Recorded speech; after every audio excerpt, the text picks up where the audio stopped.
I say mass screening done right, open source and charitable, that says a lot in the title. So have I done it right?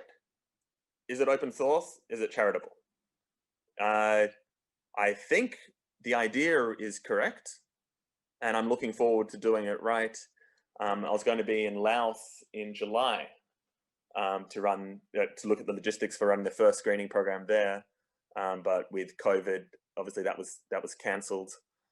So looking, I guess, March. Your guess is as good as mine at when we can actually catch flights, places, and screen populations without COVID restrictions. So I'm going to skip over this a little bit, and I'll get back to that later. Let's jump onto the what. So, sorry, Zoom's in the way.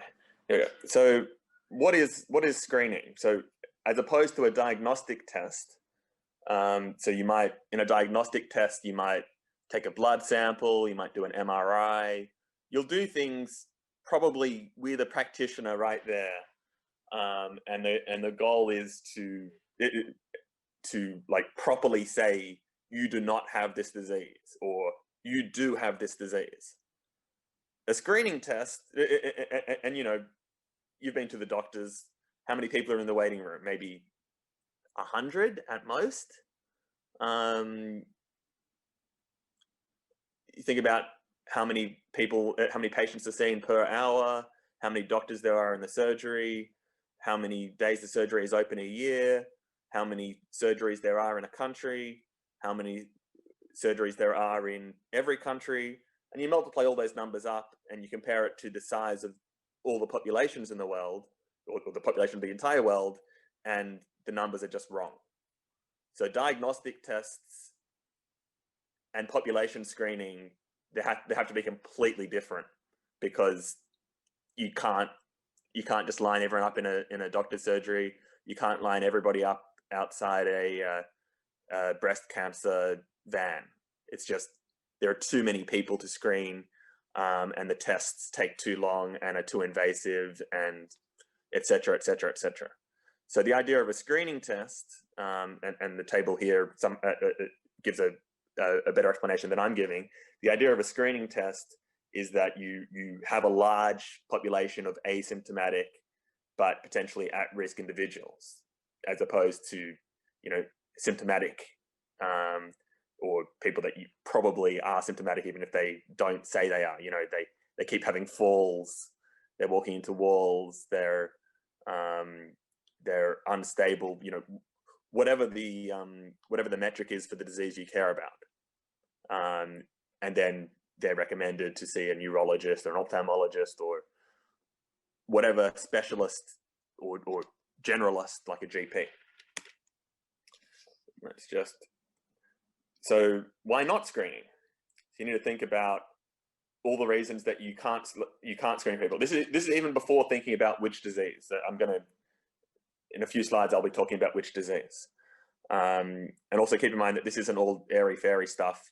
I will be jumping down to the code level. I will be jumping down to the engineering level. So just from a high-level view, barriers to entry, there are people. So maybe there aren't enough doctors, maybe there aren't enough nurses, whatever the other, there aren't enough physios, there aren't enough paramedics, there aren't enough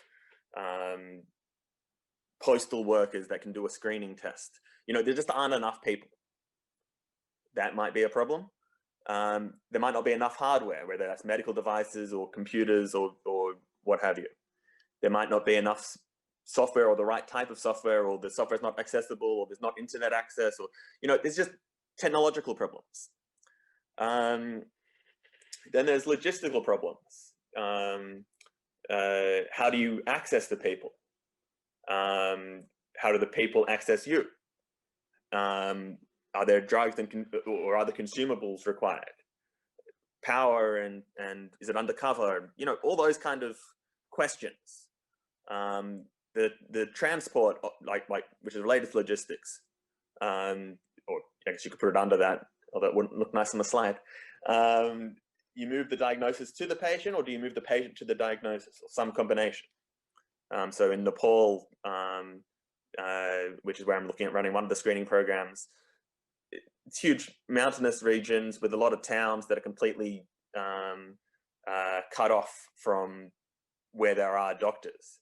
And the only people that go to those little towns are the postmen and any family members from the big city. So you need to think, like, how do you access those people? Can the postman be equipped with a medical device to do the diagnosis? And then if he does a diagnosis, can they then be moved to a hospital? I don't know. Is there, what would that look like? Are there enough beds? Are there?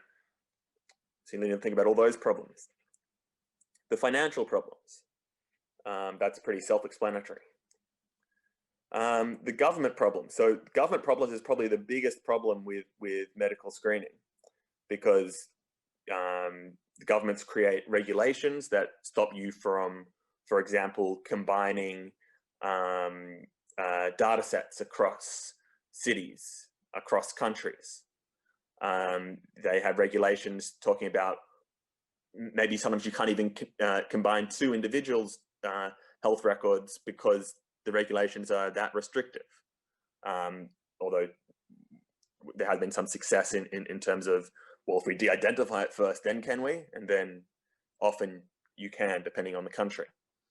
There's the jurisdictional issues. So if I collect data in this jurisdiction and I collect data in this jurisdiction and a patient moves between jurisdictions, can I move their data? Oh, well, no, because so the patients don't own the data. And then there's general protectionism from government. So if, for example, if what I'm producing makes optometry redundant, then they might make what I'm doing illegal in order to protect the optometry industry. On the FDA and TGA, the approval of medical devices, that also slows things down. As you've seen with COVID, there had to be huge, like, opening up of deregulation or temporary deregulation in order to allow for innovation in COVID screening. Outside of government, obviously there's trust issues in terms of, especially if you're a new charity or a new company, just the brand recognition. People won't trust it if it doesn't have GSK on it or doesn't have Johnson & Johnson's on it. Quality assurance, insurance, public sentiment, all those things influence trust. And then there's security, which is also fairly self-explanatory. So, which disease? That's a difficult question. Personally, and really I can only talk from personal experience, I'm not a historian. Personally, I was originally in melanoma research. This was before starting postgrad, and I was fabricating lenses from silicon polymer, attaching those to smartphones and looking for skin-colored melanoma. And I was working a little bit with Prof. Scott Menzies at RPA, who's head of the Sydney Melanoma Clinic there. So I had the expert, I had the device cost was getting really low. It's a big problem. It's a bad problem. There wasn't really competition at the time. There was a bit, you had MolMap and a few others, but they were, depending on what they were charging and their accuracy compared to what I could give away and be more accurate. That wasn't really the issue, but the hypothesis was wrong. I couldn't see how I could screen, everybody in Australia with a full body scan and put them all on the one database. Whereas in ophthalmology, you can do that. Is the regulations different? No, they're identical. The difference is public perception. The public don't want a full body scan of themselves, and if they do have a full body scan of themselves, they don't want to be put into a central database. So for those reasons, I went out of melanoma research, just because I just couldn't figure out how to solve that problem. I might go back into that that area, I don't know, but I need a solution to that problem first. So what problem did I choose? I chose glaucoma. Why glaucoma? No reason. I emailed a whole bunch of doctors when I was doing the melanoma project, and I was like, hey, I'm doing this in melanoma. I saw devices that looked similar in your field, of which I know nothing about your field. And, you know, I think I sent like a dozen emails, and I got like 3 replies and a couple of meetings, and one of them was with Prof. Andrew White, or then Dr. Andrew White, and he's a glaucoma specialist, and he told me that this is a serious issue. I'd never heard of glaucoma. He said it was a serious issue. It affects, you know, as I say, 65.5 million people in the world, and that's just it's the leading cause of irreversible blindness. Depending on which statistic, 65 million, some say higher. You get like the range, it ranges from 1% to 2% of the world population. As you can see, it affects Africans most severely, Africans and Japanese, but especially Africans. Not Aboriginals, which is an important distinction. So the largest study I could find about Aboriginals and glaucoma was from Central Australia, and showed that of all the, I think it was like 13,000. Don't quote me on that. I'll have to bring up the paper. But it was, I think it was 13,000 Aboriginals surveyed, and none were blind solely attributable to glaucoma. So again, we don't understand why, but although it could be an issue with aging, and because they generally don't live as long as us, and if you think of glaucoma as a disease of the aging, then you can start to see why there isn't more glaucoma cases in Aboriginal populations.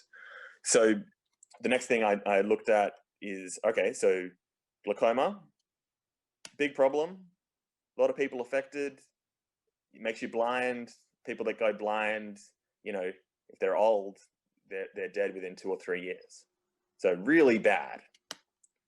I was like, okay, so what's been done? I found a textbook called the Glaucoma book. It was just been, you know, I think it was published in 2010, Springer Link, big thing. Oh, how many studies have there been? I found this page, and I was like, what? That's it? This is like, you know, under 20,000. I did a bigger research look at the literature, and I found 60,000. But still, 60,000 compared to 7 billion, or whatever number we're at now, that's nothing. So even if I was to, you know, become friendly with each of the people involved in each of these studies and get them to give me the data, that, you know, if anyone here has done machine learning, that's not much data. So let's collect a bigger data set. So that was one of the ideas. Diabetic retinopathy, which people probably have heard of, or at least they've heard of the first 6 letters of. It's the leading cause of blindness in the working age population. There's a lot of diabetes, and you know, you've got to kind of think about it from that perspective. So of the people with diabetes, how many of them have diabetic retinopathy? Of those, how many will have proliferative diabetic retinopathy, which needs, you know, more aggressive treatment than you know, just wait and see. So you just need to like think about these problems and the size of these problems, and the scope of these problems. So at the top there's a healthy retina, and at the bottom there's a retinopathic retina, and clearly, you know, those cotton wool spots, it's not looking good. There's a bunch of treatments. It's reasonably treatable, especially with laser treatment, but you need to catch it early enough. Same with glaucoma. If you catch glaucoma like early, and it's asymptomatic because it affects your peripheral first. If you catch it early, then you can actually treat it in most cases. So I've kind of given an idea of the size of the problem in terms of diseases. In terms of people, that's also a problem. I mentioned before Africa, and you might be thinking, why did I talk so much about Africa? Well, look at how many ophthalmologists there are in Africa. There aren't many, ratio-wise.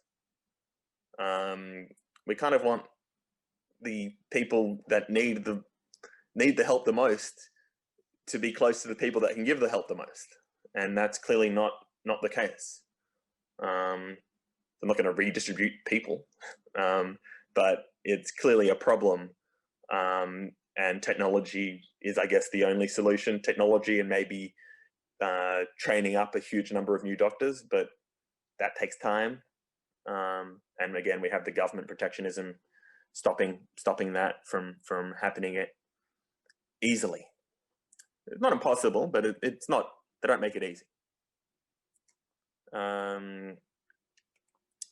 So now that I've given you the idea of the size of the problem and the scope of the problem, we can then move on to the solution to the problem, or at least the solution that I've developed, which might not be the solution, but it's a solution that I think will work.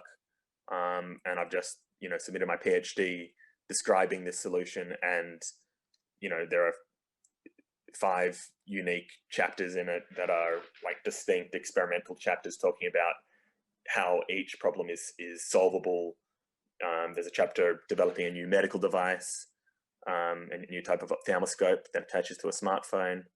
There's a couple of chapters on AI, there's a chapter on a risk calculator, and there's a chapter on e-learning.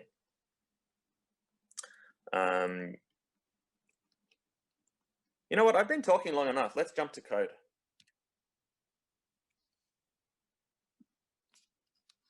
Also, if there are any questions about any of this stuff, just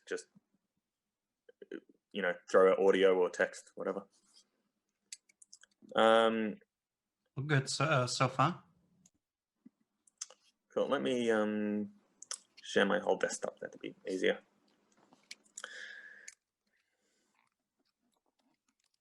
So just to get you guys started, this is my GitHub. I'm a bit annoyed. I usually have more than 2,000 contributions, but I've been a bit lazy this year. Sorry, Sam, just a quick thing. Guys, if you want to raise questions for Samuel or the attendees, just put it into the Zoom question window, the Q&A window, and we'll get to them as soon as we can. Or alternatively, put them into the chat, or just raise your hand and we'll ask Samuel as we go. Thank you. Sorry, Sam. Sure. I'm just trying to think what the best way to I really would benefit from an idea of let me just stop sharing for a second. I really would benefit from, is there like a poll feature or something? How many people know like machine learning in terms of, do people know how to write a network in any popular ML framework? Can I just have a raise of just +1s in the chat box, I guess? Yeah, that could work. Although, Saraf, I think you have the ability to create a poll. Yeah, I'm just creating one now. The reason I ask is because I've written a multi-ML meta framework. I don't know if I jump straight into how that's designed, or if that will go over people's head. So it's just and they want more of an introduction to TensorFlow or PyTorch or whatever. So let's just hold on a second. Yeah, usually most of the participants are not too much into machine learning. They're quite interested in AI in general and learning new things. So I wouldn't experience too much. I wouldn't expect too much experience. Yes, I've just released a poll, so if you can fill that out, and I'll share the results as we go.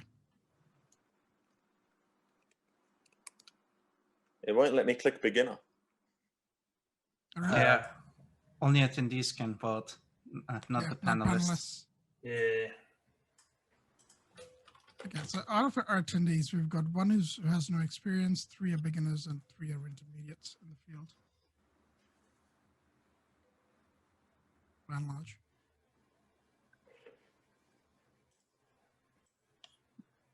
So you have a mix.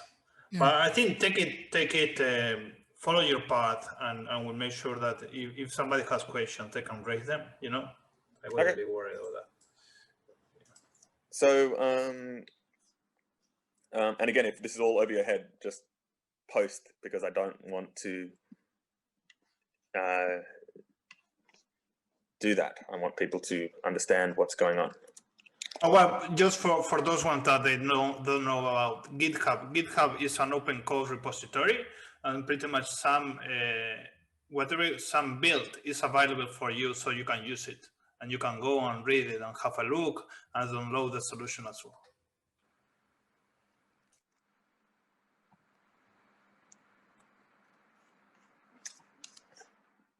So,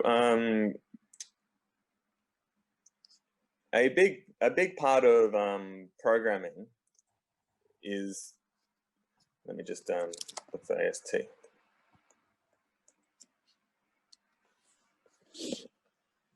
So a big part of programming is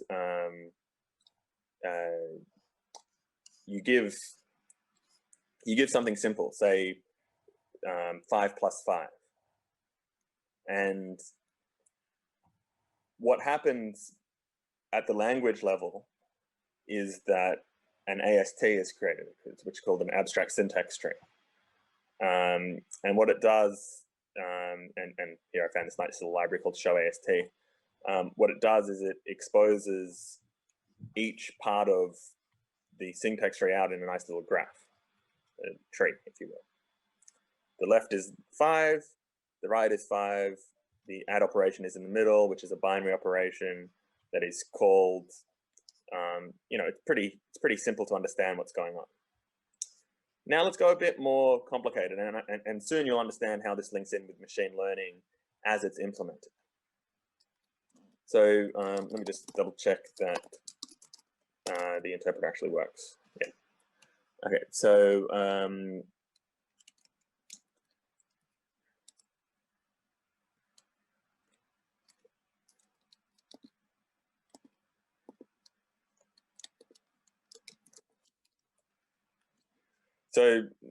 NumPy is a library that at one stage was going to be integrated into Python itself, but then they realized the library changes too often, and it stayed as a separate library.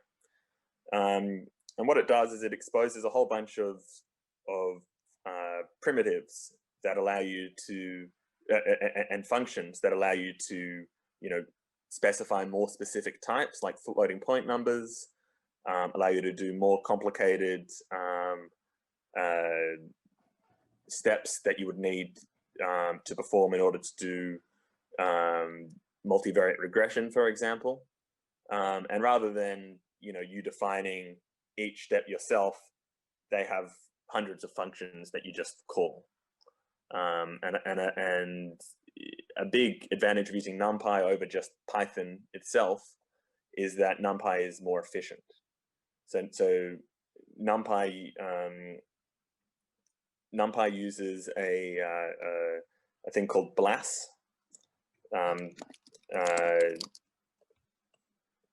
And what BLAS is it's a linear algebra subprogram. It's from Fortran. It's old. It's really old school, but it's really fast. So it generates things down into something which the assembly code is then generated down into something that's really fast for the CPU to execute with. And then, you know, you can have a huge amount of things in memory, and it will just be processed really fast. And it's technically an interface rather than an implementation. So there are many implementations of BLAS, but I'm getting sidetracked here. This isn't a compiler course. So quick thing. So yes. Arbapudi had a quick question for you and a couple of comments. I'll probably just leave it to him to raise it. Do you want to go ahead? Okay. Hi, my name is Rao Bopuri. I'm a GP in Fielding, which is in New Zealand. I was fascinated by the talk by Samuel about screening because that's what we do. And being a small country, we have been doing a lot of screening things here. We do cervical smear screenings, we do breast screenings with the mammograms, and recently we started a screening for bowel cancer, which is what they have been doing in Europe for a number of years. And finally we started it because of the limitations that Samuel has so nicely pointed out.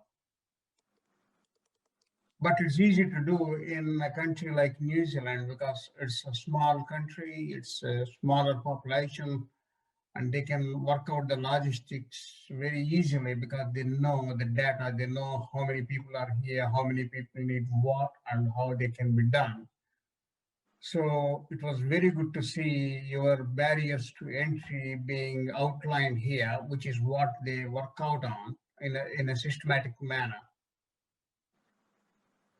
So mass screening is quite an interesting topic for me because that's what we follow in a population of our patients. Apart from seeing patients and talking about their problems, we also talk about screening and whether they're undergoing the screening and whether they're eligible for screening and things like that.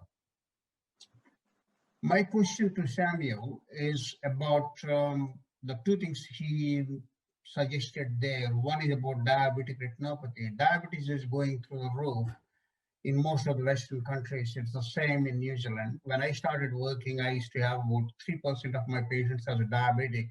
Now I have more than 7%. It's quite a few. I have a couple of hundred patients. The problem comes with the diabetic screening. They don't attend the optometrist, they don't get seen, and we don't follow them up. It's patchy. So my question to Samuel is, do you know of any software that's available commercially or that's implementable in the public domain or even for a cost? Yes. Second question is, of course, about melanoma, which again is becoming a huge problem for New Zealand. It was a big problem in Australia, but now it's becoming a huge problem for us here. And a lot of people are happy to go to the melanoma mapping, but it's quite a patchy one, and only some people can afford it. But do you know of any sites who can actually match the photographs taken by patients to known databases of melanoma and let the patient know whether the lesion they have is something that they should worry about or something that they can ignore? Kind of. So let me just answer the first one first. And the first one also had a second one, which wasn't, you didn't ask explicitly, but I know that it was really part of the question. So let's talk about the diabetes. Yep. So in the diabetes side, here's a study that I got involved on with after it ran. So that's why my name's not on the list. I got involved with to do the AI on because they don't have anyone that does the AI. So what they did here, and again, let me just jump through everything. So they got a couple of ophthalmoscopes that weren't that expensive compared to what is usually available, and they wanted to say, well, you know, if we go to a foot ulcer clinic where you got all these diabetics that are just there in the waiting room, they're going to be there for a few hours just waiting their turn, you know, reading the magazine telling them that the Titanic fell, and you know, they need to, you know, they're a captive audience, so to speak. So approaching them, screening them, figuring out if, you know, of the people in the waiting room, how many of them, you know, didn't know they had an eye issue, and of those people, how many had like a serious eye issue that now it can be treated. They won't go They won't go blind. So it was a cross-sectional interventional instrument validation study between February and August last year. And as you can see, there's a foot ulcer clinic and two diabetes clinics at Blacktown Hospital and one at Westmead. I'm sorry to interrupt you, but on a practical level, do you Yes. know of the availability of these equipments, and is there any way that these equipments are commercially available around the country? And So whether the we medical can procure them, devices, and once we procure them and we take the photos, we need to upload the photos for an expert system. So do you know of any place where they have an artificial intelligence expert system where an uploaded retinal scope photo can be interpreted and the results sent back to the doctor or the patient? yeah. So that's a major system that I've been developing as part of my PhD, and this is completely open source, free, and will be available to the public once everything has been integrated. So there are. I'm just going to do it without slides for the moment.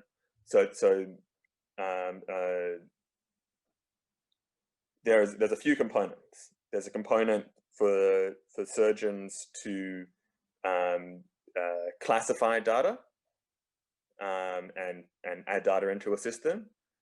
There's a system for running the machine learning off those results, and then there's a system for, as you say, you upload the image data from a new person that hasn't been seen by the AI, and it gives a diagnostic score. Okay. So all of those systems are currently implemented, but separate. So my current project, once I've got this PhD, which is very soon, I'm going to submit my PhD, resubmit it. There were some minor changes. Once that happens, then my next project is to integrate all these systems into one big system, and that's why I've written the multi-ML meta framework, for example. Yeah, and that big system will solve the problem that you specified, as well as the melanoma problem. That's right. We know that the systems will solve the problems once they are available. As a practicing physician, we want something that's working now, or that's going to work in the near future with all the links connected. We don't. No, at the moment. I don't think you kind of understand the timescale I'm talking about. I'm talking about like end of December. Okay, so you are going to have a system that's going to work on the ground by December. Yes. That's good to know, and I'll be looking forward to that system because that's going to make a huge difference to what we do. Great. I'm looking forward to working with you. I think my email is shared, so please drop me an email. Would love to, the more people involved, the better, because that's a larger population screened. That's fine. I've got your details as well, Sam. Anyway, so I'll get you in touch with Dr. Rao and see what we can do. Great. To facilitate communication. No, that's going to be a huge development for a lot of diabetics. My friend, who is a doctor and who is my classmate, does a lot of this diabetic workup in India, and he does focus on retinoscopies and retinal pathology.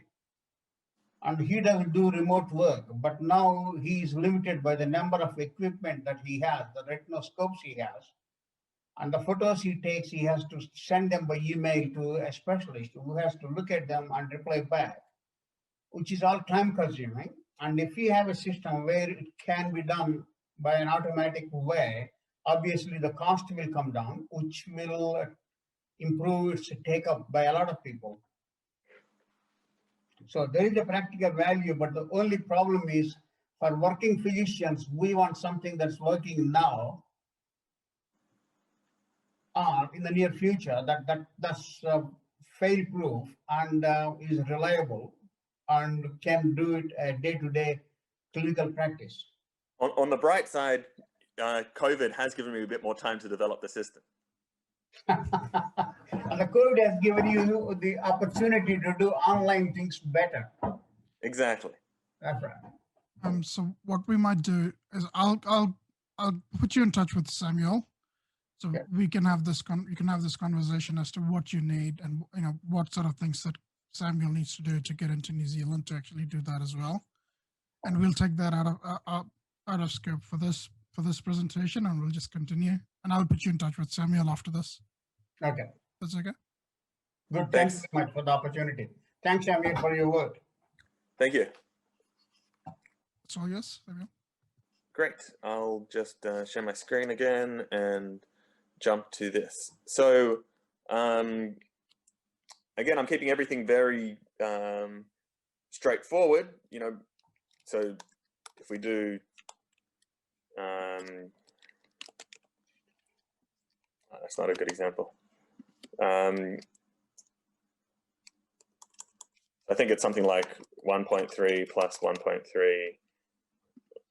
There's some trick where you can make Python give you a floating point error. I can't remember it offhand, but with NumPy you can overcome that issue by literally you can specify the precision in the same way that you can specify the precision in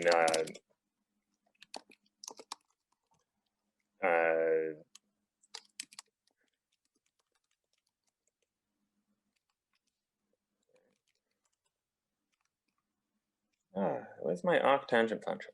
Anyway, oh, maybe it's just, yeah. In the same way, you can do arbitrary precision in your BC calculator. So what Tensorflow and other implementations, especially in Python, do is they develop a gradient tape, if you will, of all the computations. So rather than running one computation, then another computation, and just doing it over like 1,000 cells, you build a graph, sometimes explicitly, although with TensorFlow 2, implicitly, and it builds a big graph that is then taken down to the C++ level,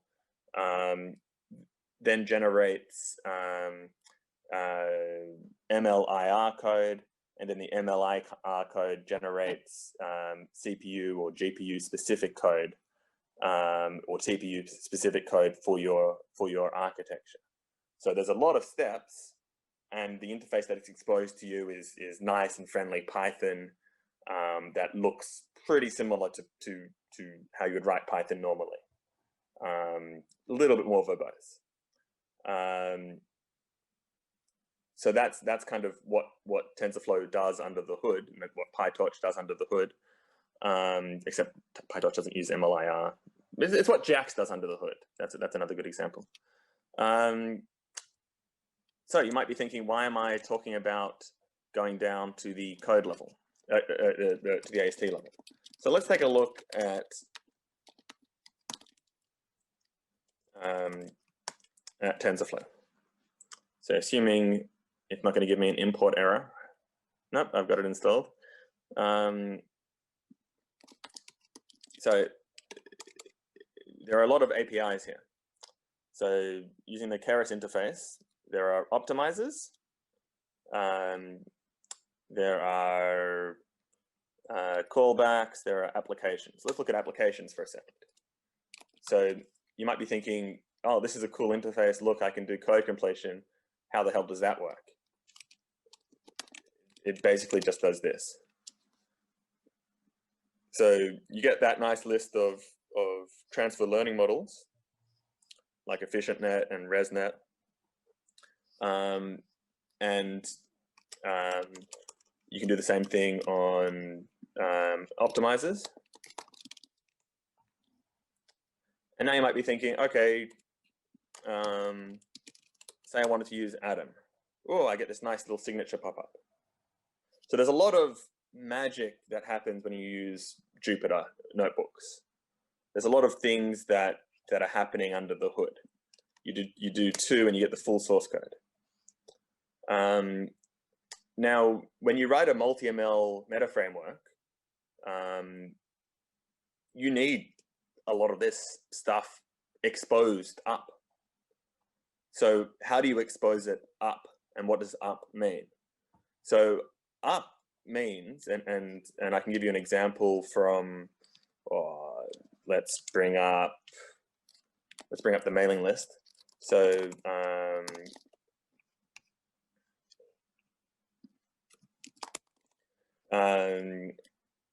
so if you think about what you want to expose to the user, you want to expose, like the doctor asked for earlier, you want to expose something that doesn't require an engineer. You want an interface for,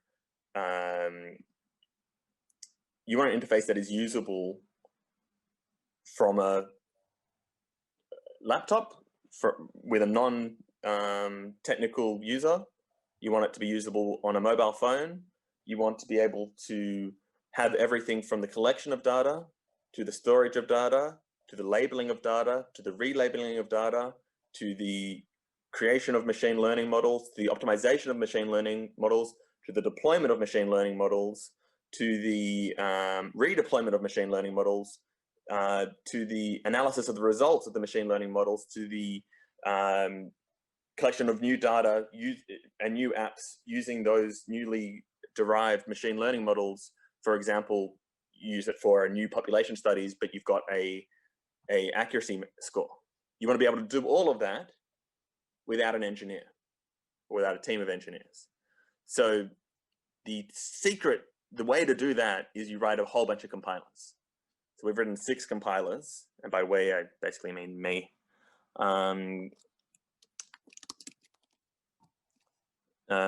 So I think it was this one. No, was it? Yeah, this one.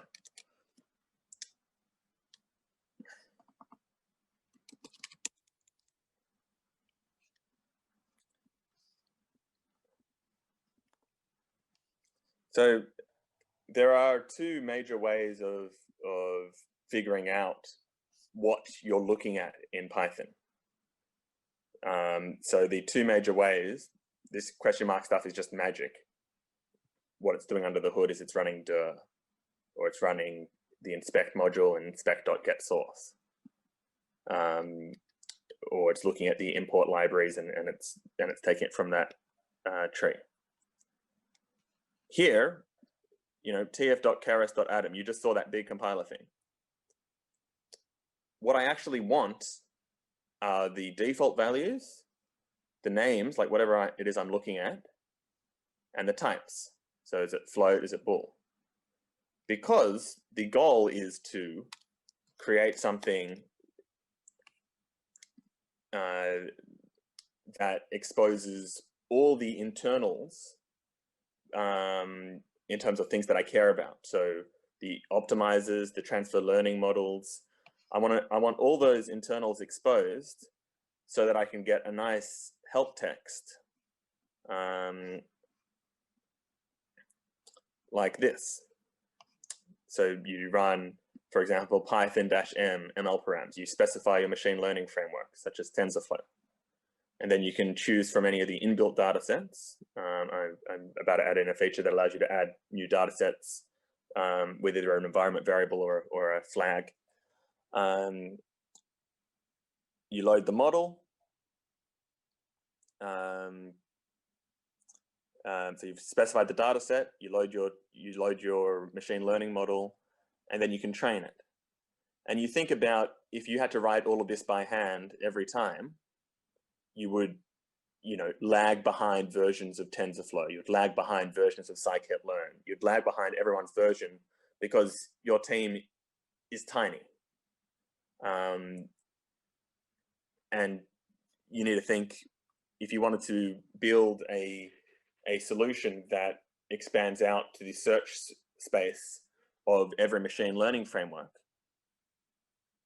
it's just impossible to imagine how to build it with one engineer and not like 3 years.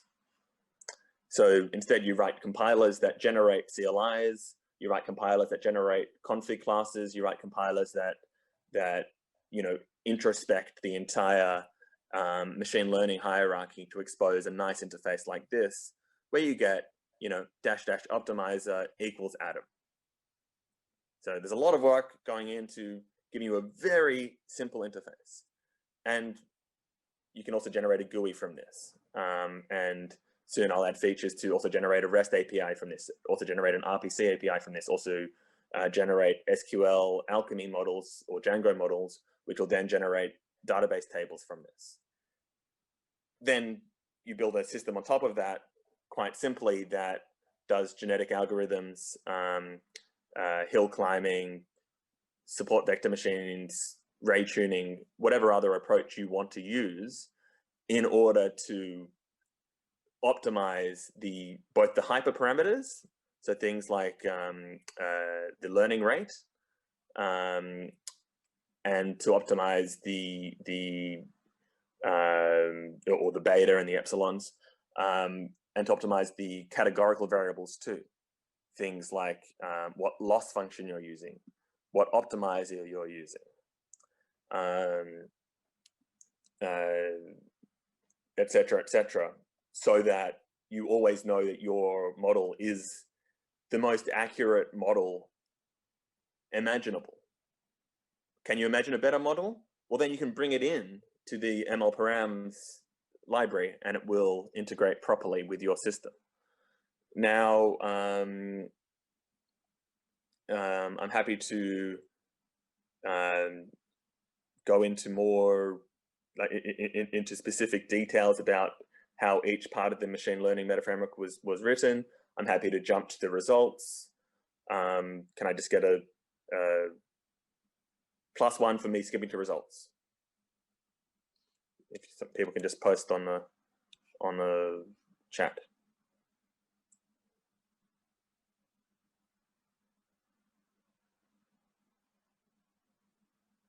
And -1 to stay on the current mode.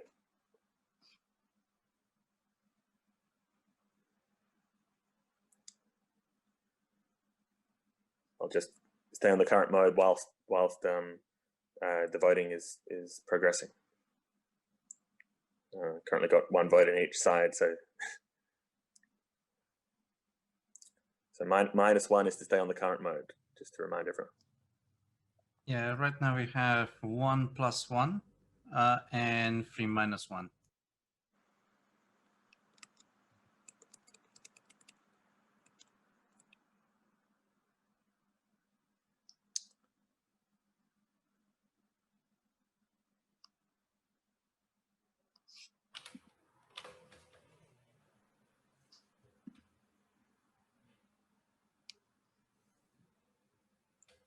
Okay, so far everyone's saying, or almost everyone is saying, to stay in the current mode. So, actually, step one out. So let's start at the simple level, and I've been working on Tensorflow mostly so far, just because I wanted to get it right with one framework before generating for the other 9. But you know, very close to regenerating the other 9. But everything works. I've just changed the interface of ML params, so you just have to go back to an old Git commit hash in order for it to work. So first, a bunch of hacks. So the goal is, and I'll just jump up to, and hopefully this is this large enough for everyone to see? If it isn't, just post, and I'll see if I can increase the sizes of everything. Yeah, it's good enough. Cool. So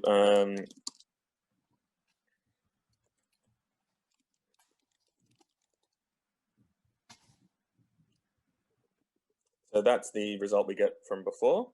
And as you can see, when we do a dir, we get a bunch of things, not just underscore things, which are obviously we don't care about, but also things like deserialize, get, schedules, serialize. Schedules might be a new one. And then we've got the things that we actually care about, the add a delta, add a grad. And, you know, we just want to as cleanly as possible dismiss those things. So in fact, since I just found that issue, I'm going to add it to my global excludes frozen set. So very simple code here, no magic whatsoever. Get atra, which does the same thing as that, except you can use a string.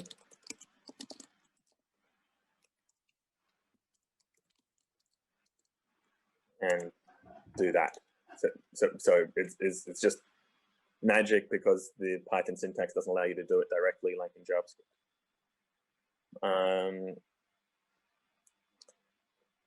And that gives you all the list of activations.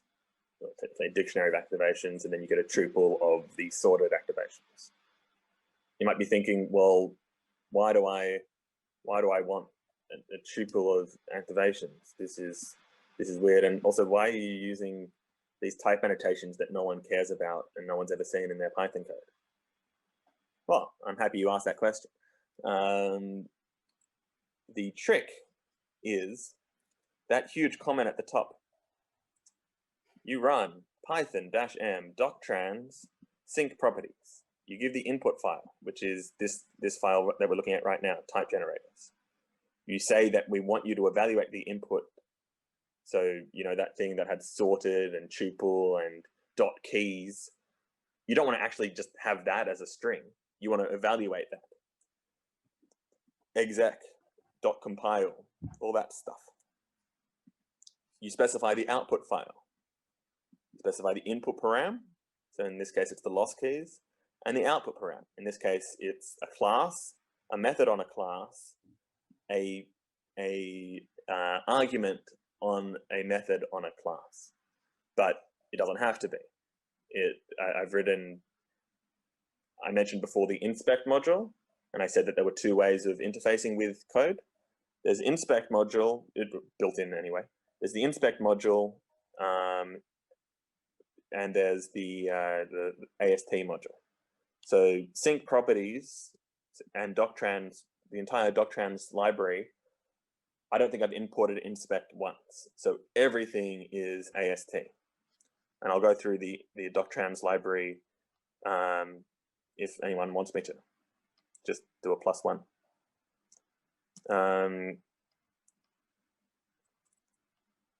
Here we wrap it, because sometimes you don't, like exposed applications, for example, that's your transfer learning models. You might have a random one that it looks up from a database. +1, okay. So I'm quite happy with this library actually, because I keep telling people to have good code quality, but I finally did. So if you scroll up here, you see that nice dot coverage, that nice code coverage, 100%, everything. Supports 3.6, 3.7, 3.8, 3.9. Actually, during the development, 3.9 was in beta, and I was able to give a contribution to the source code of CPython, because I found some issues there. So I was quite happy to have that support, even though a minor change had like 14 people in the thread. So don't get me started. So the idea, and in fact, it might be good just to stay on the README for a little bit. The idea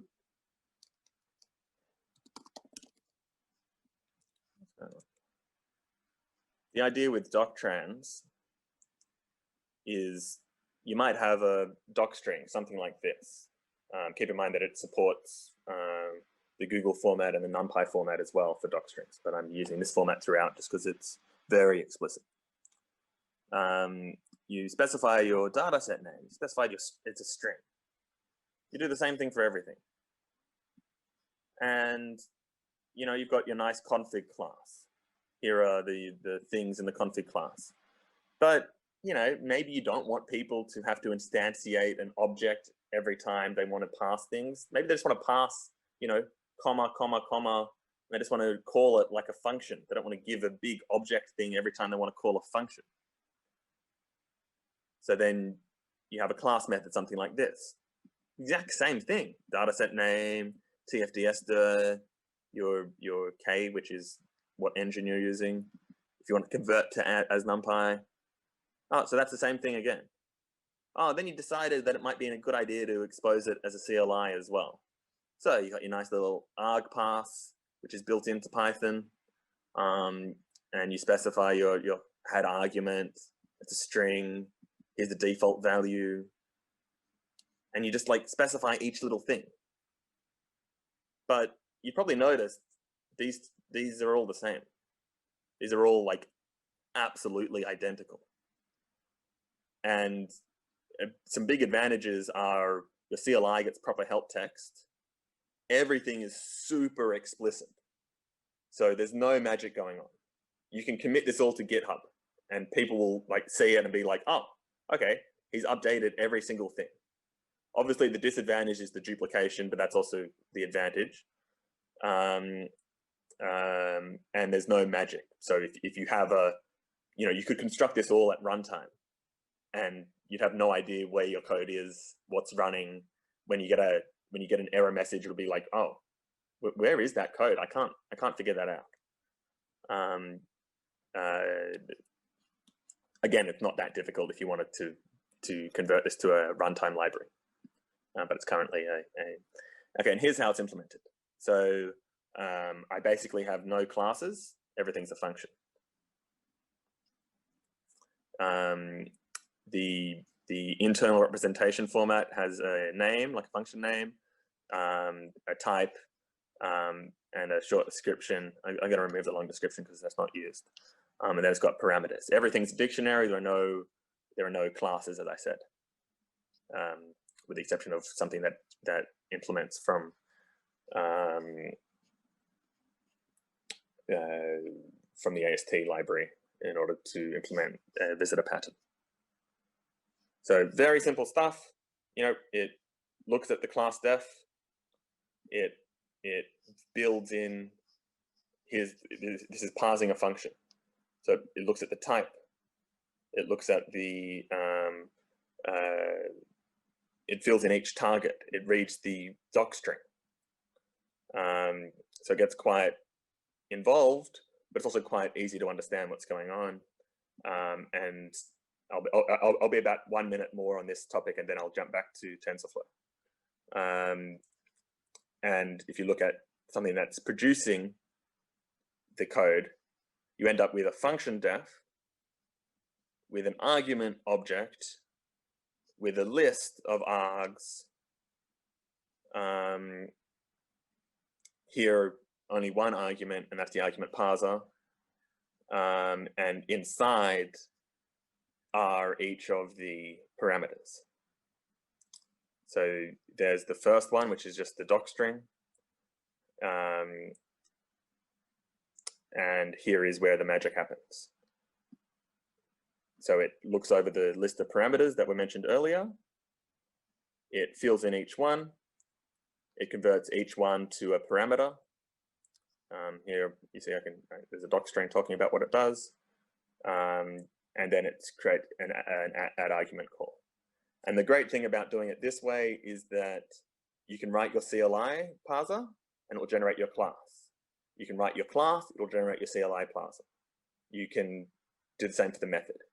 So everything will convert to every which way. You don't need to say, don't edit this file. This file is generated. No, none of that. You can edit every way and it will generate every way. That's just, it seemed like the right way to implement it.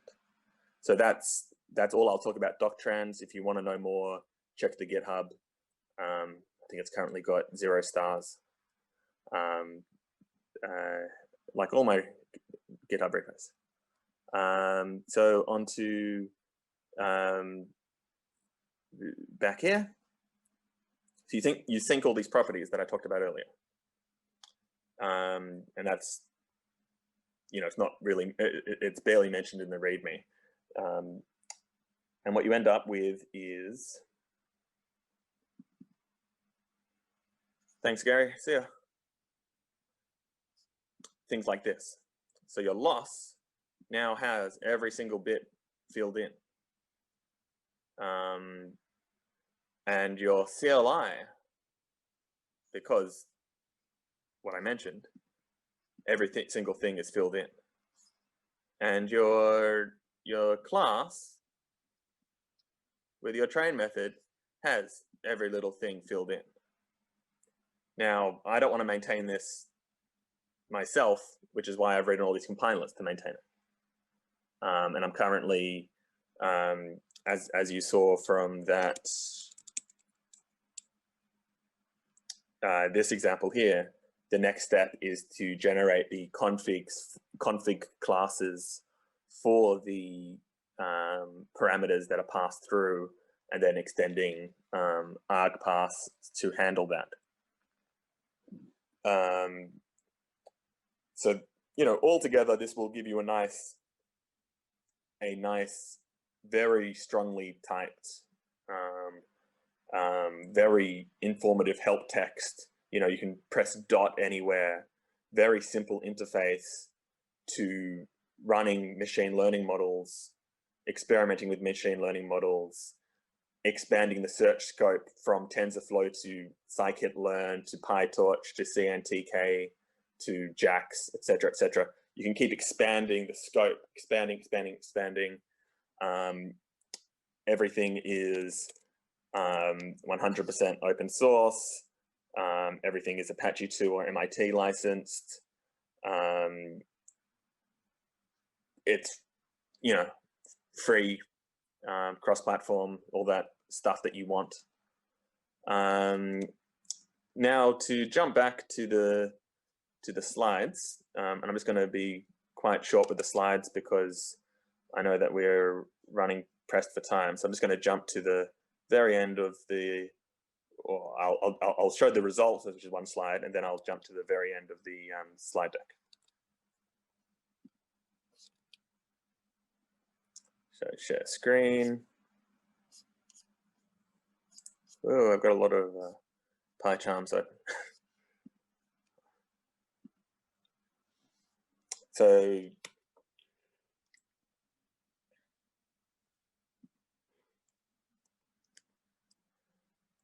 my best performance is 99.12% AUC PR for glaucoma and 97.77% AUC PR for DR. Samuel, quick question for you. What is AUCPR? Sure. So you might be thinking in the most common metric that you've probably seen from all the different guides is accuracy. Accuracy is completely useless for this data set. Any guesses why? Is it different demographics, or is it? No, the reason why is that the data sets are completely skewed. So you might have like 10 diseased people and 1,000 healthy people. Now you need to build a model. If you just say everyone is healthy, then you get 99 point something accuracy, which is technically correct, but it's also useless. So AUC ROC, area under the receiver operating characteristic curve, which is probably something you might have seen before. This was developed, I think, during the Cold War. Maybe, yeah, I'm pretty sure it was the Cold War. And what it was invented by a guy at a radar station on a submarine. And you know, you got that circle, ping, ping, like sonar, like looking at what's going on. And every time, you know, you don't care about when there are no missiles or there's nothing, you're not about to be beached or rocks or whatever. You don't care about those times. You care about when when a torpedo is coming near. So he developed this characteristic which looks at, you know, your true positives, your true negatives, your false positives, your false negatives, and it builds your curve out to say what areas of that you care about. Now, ORC-PR is the same thing, but it's area under the precision recall curve, which is slightly better for these kind of diseased, non-diseased problems. And to give you an idea of how this compares to other people's results, I've got a big table which I can bring up. Yeah,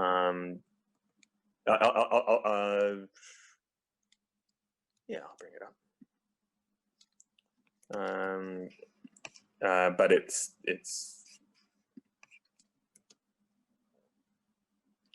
so.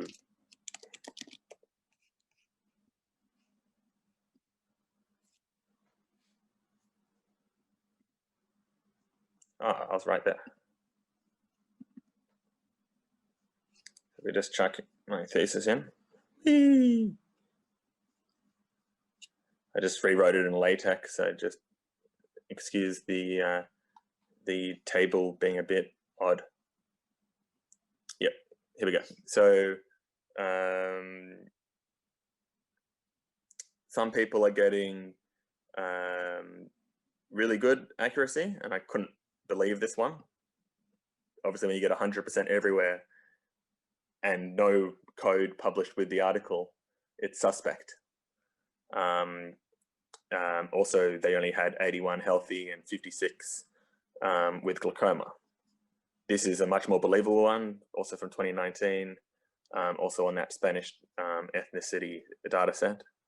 And they had 74.2% sensitivity and 86.3% specificity. Now, with my data set, I've got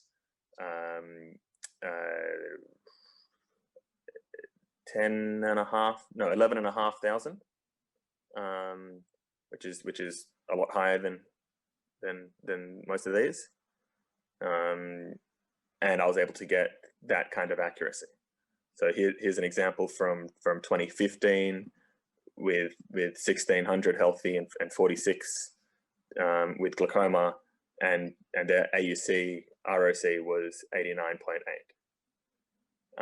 Now you might be wondering, why am I using ORC-PR and they're using ORC-ROC? There was actually a bug in Tensorflow, which I've reported. So I'm going to rerun my experiments now that bug has been resolved, or now that I expect the bug has been resolved, so that it's comparing like for like. But, you know, these kind of accuracies are significantly better than everyone else's, with the exception of the one I couldn't believe, that was 100%. Then there's code generation driven development. Again, that's the idea of using compilers. I didn't really get into how you can do that across language boundaries, but that's what this paper does. Andrew Wright's a great guy. He's my he's my primary supervisor. He's a surgeon, so don't worry about the programming code. Obviously, that's not his, and he wouldn't take credit for it. In terms of the medical devices, I've created a new medical device, and I didn't mention it because it's an AI talk, but current medical devices for like current smartphone ophthalmoscope, which is what you use to diagnose glaucoma, which is what you can use to diagnose glaucoma, go for between I think it's like $2,500 and $500. I've created a new one that works on any smartphone, and it costs less than a cent. So the idea is that I'll send it to every GP in Australia, America, Canada, Russia, China, Brazil, Indonesia. So that's a good 37% of the world's population, for $1 million and some change. All completely charitably, all self-funded. I'm not looking for donations. I'm just gonna, you know, keep my consultancy open and get clients and use the profit to fund this. So that's my talk. If there are any questions, ask now or drop me an email.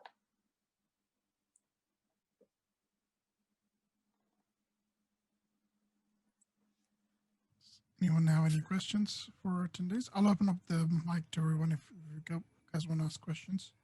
Yeah, I was thinking about that, right? And the thing about questions, actually, you have covered so much in so little time, actually, that we could continue actually for hours talking about your solution, which is amazing. And I think why one question that they have maybe is, why did you decide to run this as an open source project and no as like a private project? So I'm an engineer. Engineers like to solve big problems. If I kept it closed source and proprietary and, you know, just sold it to whoever I could find that would pay for it, the kind of fees that I would ask for it, I would build a very small data set.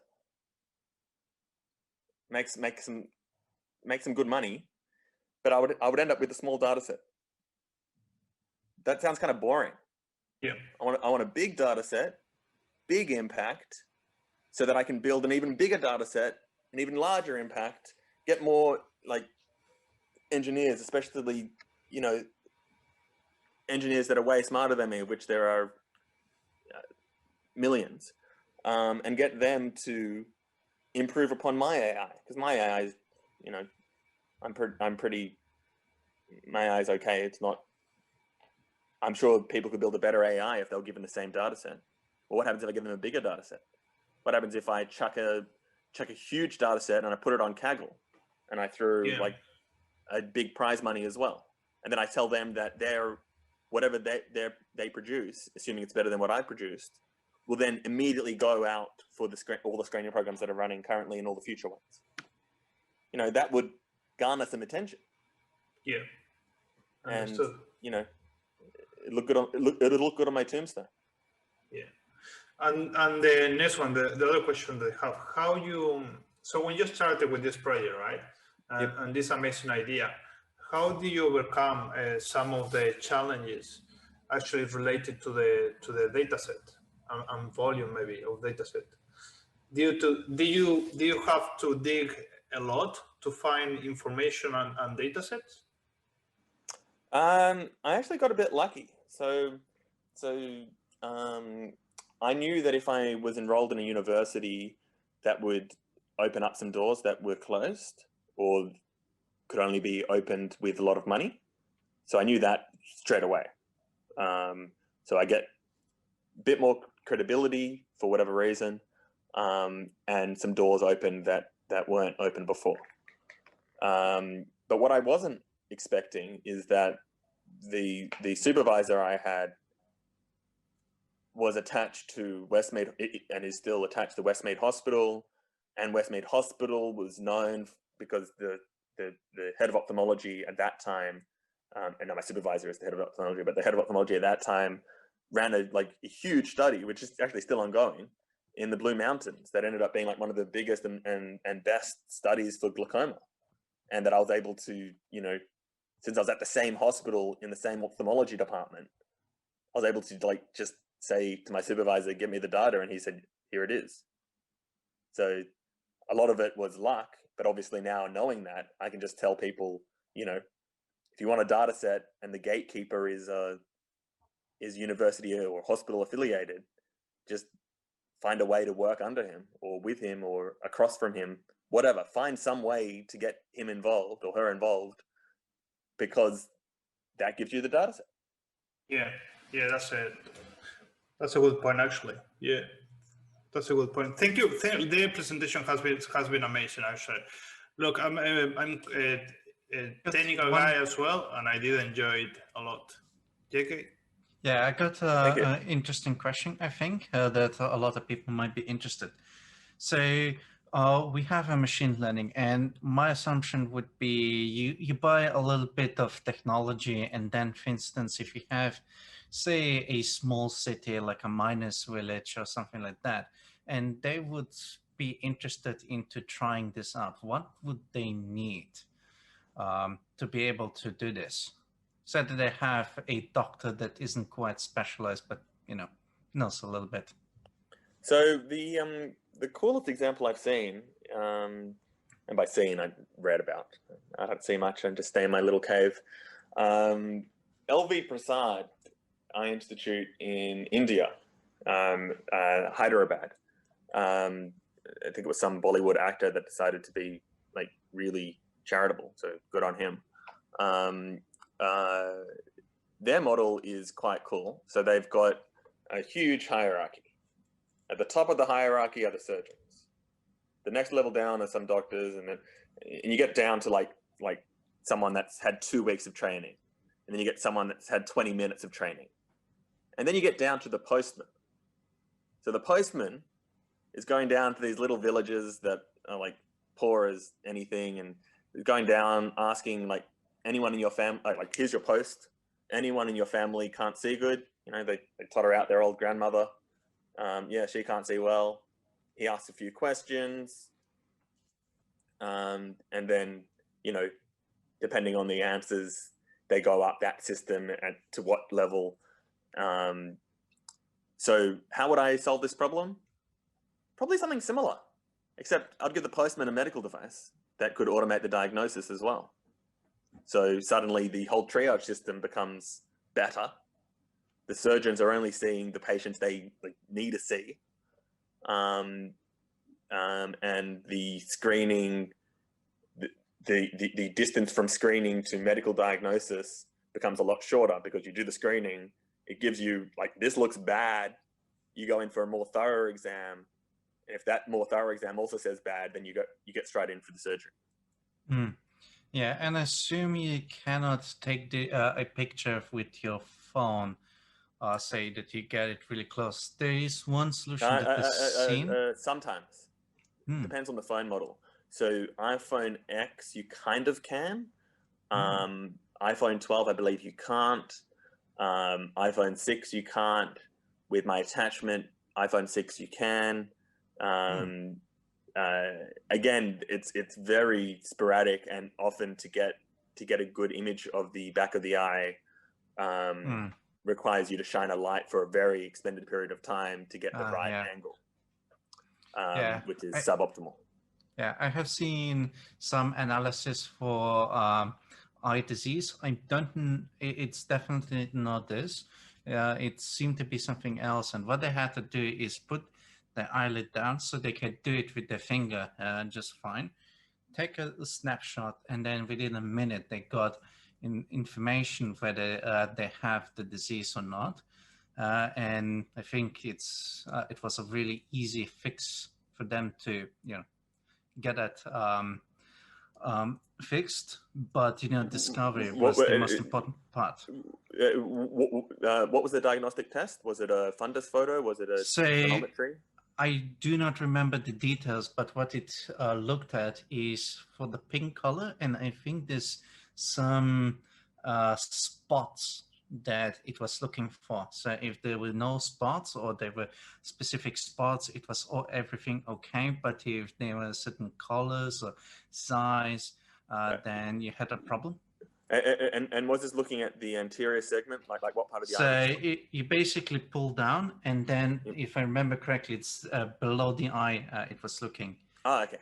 Yep. So those kind of solutions are good. Again, in the same way, dermatological solutions are good. So without any attachment, you can do a full body scan. With an attachment, maybe you get some magnification. Maybe you can look at different spectra of light. Yeah, but in this case, you need to see the interior, so it's not as easy without a special equipment. You might not need to have special equipment. Yeah, you might not need special equipment. It might just be technique. Yeah, good enough. Again, it's great to see any innovation in the space, because there isn't enough. Yeah, I think that would be interesting because all you really need is know the specs of your phone, potentially get an additional extension, see if the flasher on your phone is good enough, or have somebody else actually lit your eyes from a different angle. Yeah, I think that would be very interesting. And if you have enough people on this, they might actually do research which phones would be good. If you have this phone, and try to get this this cheap Chinese, say for $1 add-on for your camera and stuff like that. Yeah, well, again, the add-on for the camera is you know, I did a lot of innovation in that space. There were 7 different prototypes created, and the last 2 prototypes are less than 1 cent each. So I doubt there will be any improvements on that beyond saying, oh, if you have this particular phone model, you don't need an attachment at all, which is obviously best case scenario, because then you don't need to pay for postage. They've already got it. For superficial lesions, they already have attachments. I went to a conference in Auckland, they were giving them all away free. So a lens attachment to the phone that you have can take surface photos, like the surface of the eye. Like yeah, so about is what we call herpes keratitis, which can be easily detected by the specialist if you send them a special photo. But for the retina, you need an attachment because it needs a different focal length to go through the eye and focus at the back of the eye. Yeah, and so, just sorry, let's finish that. Yeah, first. So if I just here we go. Let's. I had a good image about that I was scrolling through. Hopefully, you don't get annoyed by my memes. But there was a screenshot here that I had up that had a good view of exactly what the doctor is talking about.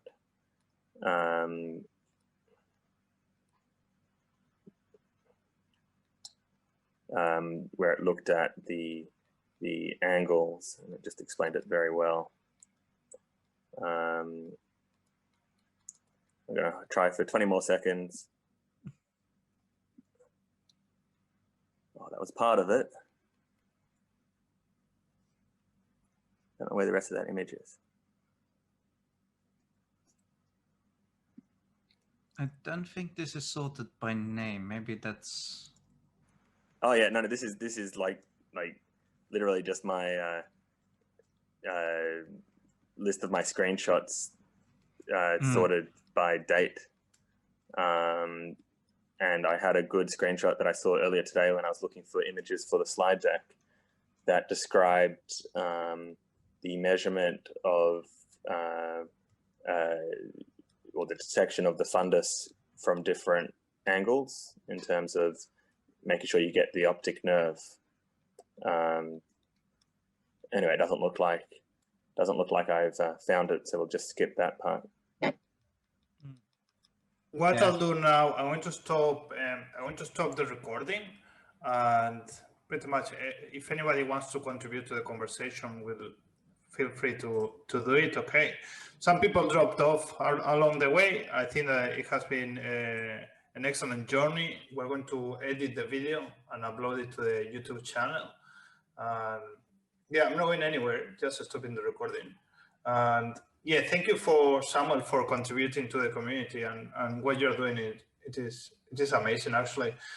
I think that what's crazy as well is that all this work that you put in and how helpful it's going to be for so many people is amazing. I think we should be able to help you somehow extending your network. That'll be great. Thank you. Thank you.